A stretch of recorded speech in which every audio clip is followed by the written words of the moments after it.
How's it going? Two-time Grammy winner, David Guetta. Welcome to Up Close and Personal. It doesn't get any more personal than this. I'm talking to you live from my kitchen, so it feels kind of Well, just I'm, kind I'm of. in my living room too. It's perfect. So I guess it goes without saying. It feels weird to ask how people are doing in the middle of a pandemic, but how are you doing? How are you holding up? I'm well, I'm one of the lucky ones because I don't have to wonder how am I gonna pay, my bills next month because I have enough money on the side. If it keeps on like this for 2 more years, it's gonna start to be difficult. But for now, I'm okay. So I feel like I'm very privileged, obviously. So the result of this is that I've actually used this time in a very productive way, and I've just, you know, I've been feeling more creative than I've been for many, many years because of simply being able to put the hours into experimenting again. Because it's actually a very interesting experience for me just to stay home and, spending 12 hours a day, 15 hours a day making music and nothing else. Not having meetings, not having tour, no promo, no nothing. And the result has been incredible because, what happens, I realized, is without knowing it, the more successful you are, the less time you have because you're touring more, and then you have more experience, so you start to rely on formulas. And this time, having so much time allowed me to be a little more experimental, trying things and being okay with spending 2 days in the studio doing something that I cannot use, and it's okay. Right. Whereas normally I'm like, okay, I'm in the studio, I need to have a hit record, I need to have a club banger, I need to, just just spending time doing what I'm supposed to do, which is trying to find a new sound. So it's been actually extremely positive for me. You think on the other side of this, are you going to try to take some of this spirit of experimentation and it sounds like creative innovation? Are you going to try to, once things go back to normal, are you going to try to bring some of But these I'm things that you already discovered? doing that. I have a new Mm, single together with Sia. yeah. It's called Let's Love, and we wrote this, in the middle of this pandemic, and my feeling was like, the music trend lately was very dark and moody and a little bit depressive. And I texted her, I was like, listen, like, the times are being so hard, between the pandemic and between tensions between communities. I really feel like we need to make a simple feel good song, something that can inspire people. And the song is about like being stronger, going through this together, winning with love. And that's on a lyrical point of view. And then music wise, I dug into the 80s because I feel like, to me, if I think of the 80s, it feels like a time that was without stress or something, like all Right. the songs were so happy. They were not afraid to go for that pure feel good type of music. Mhm. And this is what we've done. So, and then on the electronic side, I have this project called Future Rave, and I feel like I came with a sound that was really, really new, and that was needed in the electronic scene. And it's actually becoming really massive in our community, and it's like a movement now because a lot of DJs have been inspired by this, and you know, following the steps and making this sound turning into a movement, and not only a couple of records that I would make together with my friend Morton. So all of this time, I think I've been already very productive.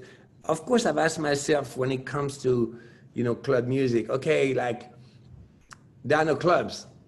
Should Right. I Right. still should I still release club records when I know I cannot have the support of the, and then I thought of the fans, you know, and I'm like, okay, it doesn't matter, you know, I'm just gonna, I made this EP, and it's doing really amazing in our community. So it's just something that I've done for the community. And then on the side, I do this pop huge record with Sia, you know, and but I don't feel like we should stop doing what we do because of the pandemic, you know. Right. And as far as like the creative process, because you mentioned that you, of course, have had to create this music in isolation, if you will. I know in the past you've said that sometimes it starts with a beat, and then other times it starts with the lyrics and you work around the lyrics from the songwriter. What was that process with Let's Love? Who It was did it it start? was really amazing. If you would hear the demo, you would be shocked because the way we did it, I first I texted her about how I felt. We spoke, and I told her like this feeling I had, and she was feeling the same.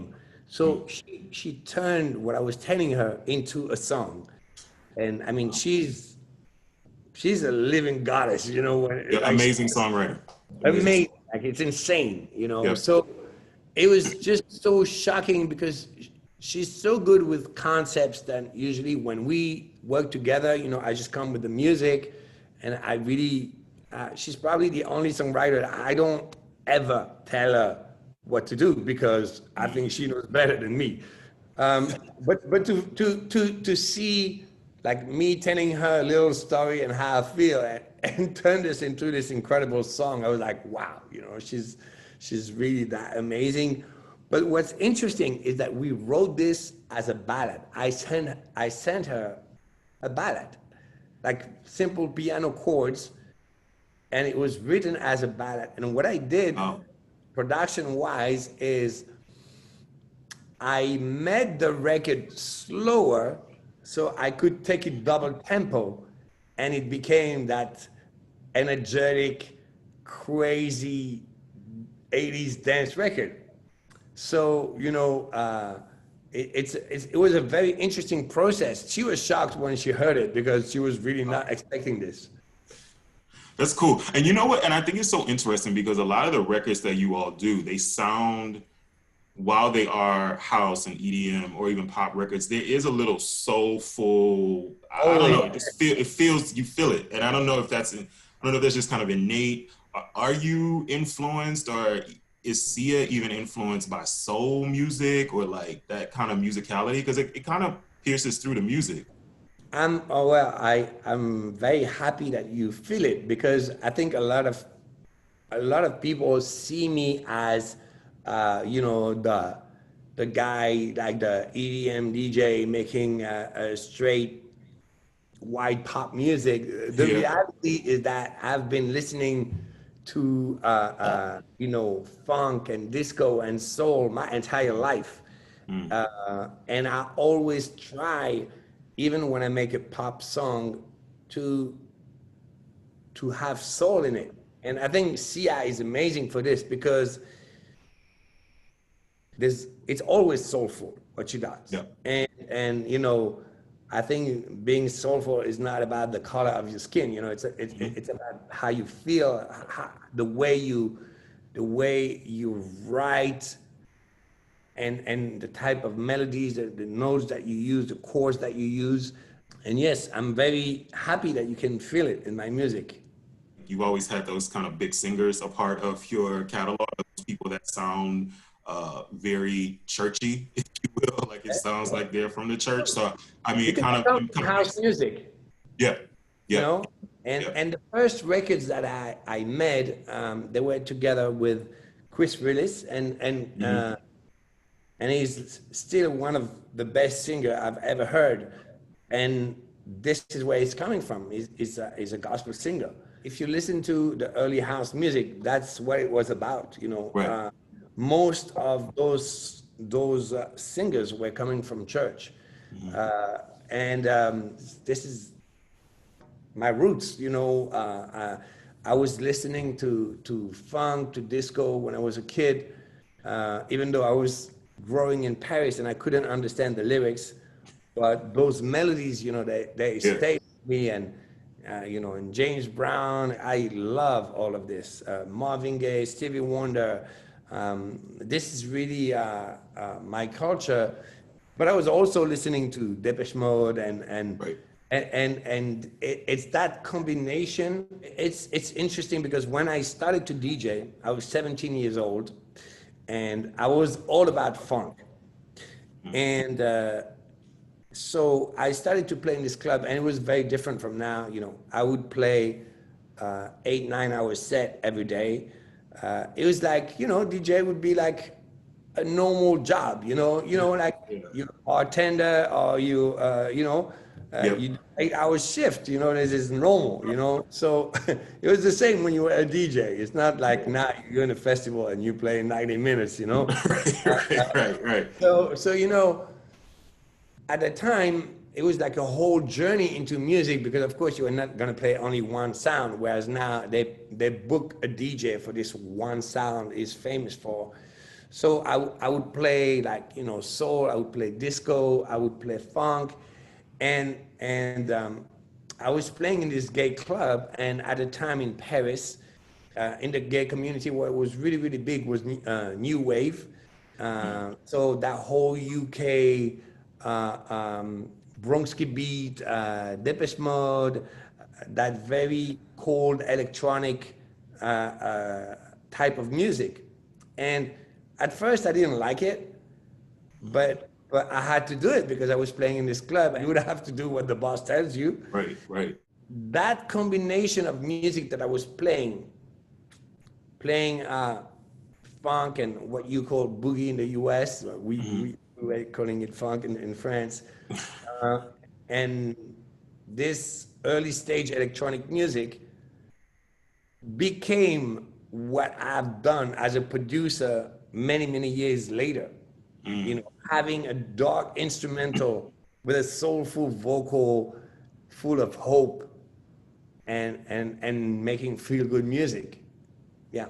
Do you think so? I know that you've in the past admitted that you're not classically trained, but I think that it's safe to say, I think you have a strong ear, and I think that and it's even gotten stronger over the years. Do you think that your time as a DJ helped you develop that, or do you think that musicality or just having that ear has been innate since you were a person? It's almost two different things.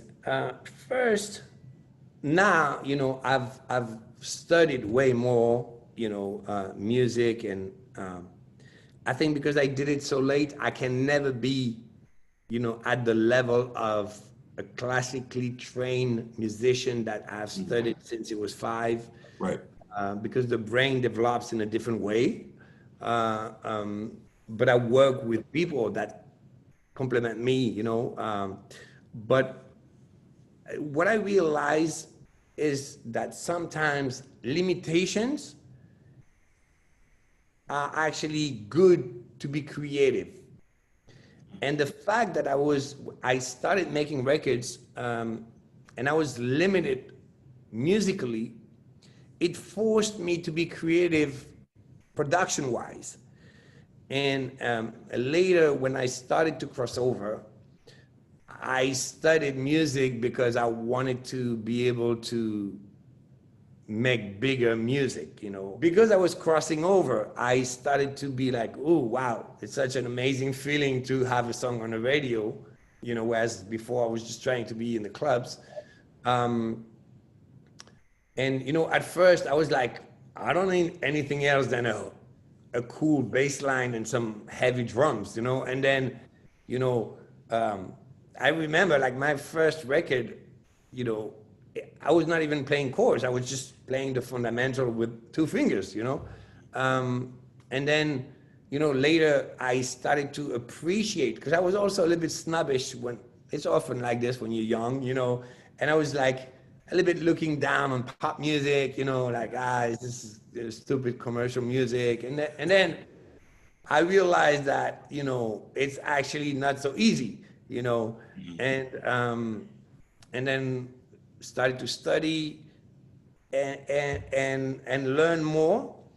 But I feel that there's something that I kept in me, even now that I know more about it, is that the way I make music is like a DJ.